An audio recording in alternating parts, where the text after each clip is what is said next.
এই যে বাপুরা, তোমাকে দেখে আজকে আমার খুব একটা খায়েশ হচ্ছে, যদি আবার ছাত্র জীবনে ফিরে যেতে পারতাম তাহলে মনের একটা ইচ্ছা পূরণ করতাম। আমার একটা স্যার ছিল, অঙ্কের স্যার। খুব মারত, উফ, এখনো মনে হলে পিটি ব্যথা করে, পাঁচা ছাল তুলে দিত। আমি ওই অঙ্কের স্যারের পদত্যাগ করায় ছাড়তাম। ওই স্যারের স্কুলেতে বের করে দিতাম ঘাট ধরে। আর একটা ইংরেজি স্যার ছিল, সেই স্যারেরও বের করতাম। খুব মারতো স্যারও, পড়া না পারলেই কান ধরে দাঁড় করে রাখতো। এই স্যারেরও আমি পদত্যাগ করায় ছাড়তাম।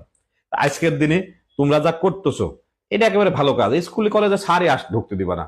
তোমরা সব স্যারের বের করে দাও, তোমার পক্ষে কিনা, তোমার বিপক্ষে কিনা, কোন স্যার তোমার মাইরেছে, কোন স্যার তোমার অপমান করেছে, এগুলো মনে রাখবা। আর একটা একটা করে বের করে দিবা। এই বাংলাদেশে ছাত্র থাকার দরকার কি? তোমরা চালাবা দেশ, ছাত্ররা চালাবে দেশ, তোমাদের তো স্যারের তো দরকার নেই।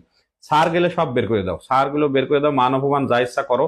আর এই তোমাদের আন্দোলনে আমার ডাকপা, সেই ছোটকালের খায়েশ আমি এখন পূরণ করব। চাচা কিন্তু তোমাদের সাথে হাজির হয়ে যাবে, যে কোনো মানে এই এই ধরনের আন্দোলনের সাথে আমি আছি। তোমরা ডাকপা, তোমরা মারতে থাকো।